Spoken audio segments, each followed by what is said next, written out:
नमस्कार मित्रों, मैं डॉक्टर शंकर कुमार गुप्ता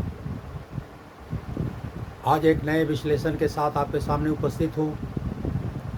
भारत के भविष्य का घोषणा पत्र पर हम विश्लेषण करेंगे।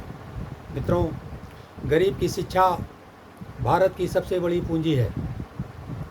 किसी राष्ट्र की असली ऊंचाई उसकी सबसे ऊंची इमारत से नहीं मापी जाती, बल्कि इस बात से मापी जाती है कि उसके सबसे गरीब बच्चे को कितनी अच्छी शिक्षा मिलती है।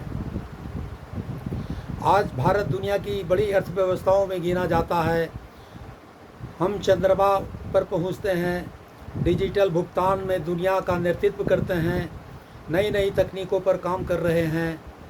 लेकिन एक प्रश्न अब भी हमारे सामने खड़ा है, क्या भारत का सबसे गरीब बच्चा भी उसी आत्मविश्वास से भविष्य का सपना देख सकता है जैसा एक संपन्न परिवार का बच्चा देखता है?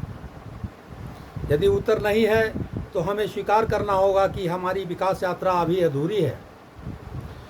गरीबी का सबसे क्रूर चेहरा, गरीबी केवल भूख से नहीं, गरीबी केवल फटे कपड़े से नहीं, गरीबी का सबसे क्रूर चेहरा तब दिखाई देता है जब एक प्रतिभाशाली बच्चा स्कूल छोड़ देता है, क्योंकि घर में कमाने वाला कोई नहीं है। जब एक बेटी पढ़ाई छोड़ देती है क्योंकि स्कूल दूर है। जब एक छात्र किताब खरीदने के बजाय मजदूरी करने चला जाता है, उस दिन केवल एक बच्चा नहीं हारता, उस दिन भारत हार जाता है। उस दिन भारत हार जाता है। क्या शिक्षा दान है? क्या शिक्षा दान है? नहीं, यह राष्ट्र में निवेश है। अक्सर लोग कहते हैं कि गरीबों की शिक्षा पर सरकार बहुत खर्च करती है, लेकिन मैं पूछना चाहता हूँ, क्या शिक्षा पर खर्च वास्तव में खर्च है? नहीं, यह वह निवेश है जिसका लाभ आने वाली पीढ़ियाँ उठाती हैं। एक शिक्षित किसान अधिक वैज्ञानिक खेती करता है। एक शिक्षित महिला परिवार को बेहतर स्वास्थ्य और शिक्षा देती है, और एक शिक्षित युवा रोजगार खोजने के साथ साथ रोजगार पैदा भी कर सकता है। भारत का सबसे बड़ा नुकसान यह नहीं कि कोई कारखाना बंद हो जाए। सबसे बड़ा नुकसान तब होता है जब किसी गरीब बच्चे का सपना मर जाता है, क्योंकि बंद कारखाना फिर खुल सकता है, लेकिन मर चुके सपनों को वापस लाना बहुत कठिन होता है। मित्रों, यदि मैं भारत का प्रधानमंत्री होता, मैं सबसे पहले देश के हर गांव में एक आधुनिक पुस्तकालय बनवाता, हर पंचायत में डिजिटल अध्ययन केंद्र खोलता, हर गरीब बच्चे को इंटरनेट, पुस्तक और मार्गदर्शन उपलब्ध कराता, क्योंकि आने वाले समय में युद्ध केवल सीमाओं पर नहीं होती,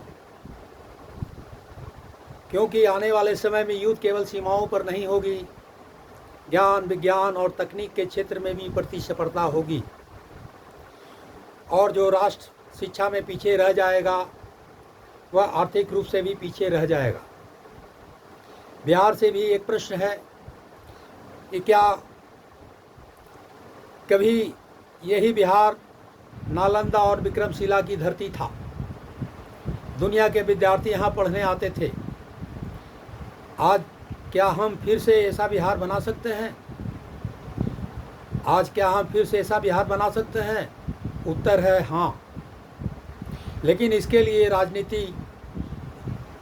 राजनीतिक इच्छा शक्ति, सामाजिक भागीदारी और गुणवत्तापूर्ण शिक्षा, तीनों की आवश्यकता होगी। एक शिक्षक की शक्ति, एक अच्छा शिक्षक केवल पाठ नहीं पढ़ाता, वह आत्मविश्वास पैदा करता है। वह बच्चे को यह विश्वास दिलाता है कि तुम्हारा जन्म गरीबी में हुआ है, लेकिन तुम्हारा भविष्य गरीबी में तय नहीं होगा। मित्रों, यदि भारत को वास्तव में विकसित राष्ट्र बनाना है तो सबसे पहले यह सुनिश्चित करना होगा कि किसी गरीब बच्चे की प्रतिभा कभी गरीबी के कारण न रुके। याद रखिए, सोने की खानें किसी देश को कुछ वर्षों तक अमीर बना सकती है, लेकिन विद्यालय किसी राष्ट्र को सदियों तक महान बनाते हैं। और अंत में मैं आप सबसे केवल एक प्रश्न छोड़कर जा रहा हूँ कि यदि भारत के हर गरीब बच्चे को विश्व स्तरीय शिक्षा मिल जाए तो क्या दुनिया की कोई ताकत भारत को विश्व अग्रणी शक्ति बनने से रोक पाएगी? शायद नहीं। यही भारत की सबसे बड़ी क्रांति होगी। यही सृजन विहार का विश्वास है। और मित्रों और मेरे प्यारे मित्रों, जिस दिन भारत का गरीब बच्चा यह कह सके कि मेरे सपनों की कोई कीमत नहीं क्योंकि मेरा शिक्षा मेरा अधिकार है, उसी दिन भारत वास्तव में आज़ाद, समृद्ध और विकसित कहलाएगा। धन्यवाद मित्रों। इन्हीं शब्दों के साथ मैं डॉक्टर शंकर कुमार गुप्ता फिर एक नए विश्लेषण के साथ मिलते हैं। आपसे पुनः मैं फिर एक बार आग्रह कर रहा हूँ कि सृजन विहार के लिए, सृजन विहार चैनल के लिए लाइक, सब्सक्राइब, कमेंट्स और शेयर तो बनता है मित्रों। प्लीज़ आपसे आग्रह है। धन्यवाद। फिर मिलते हैं।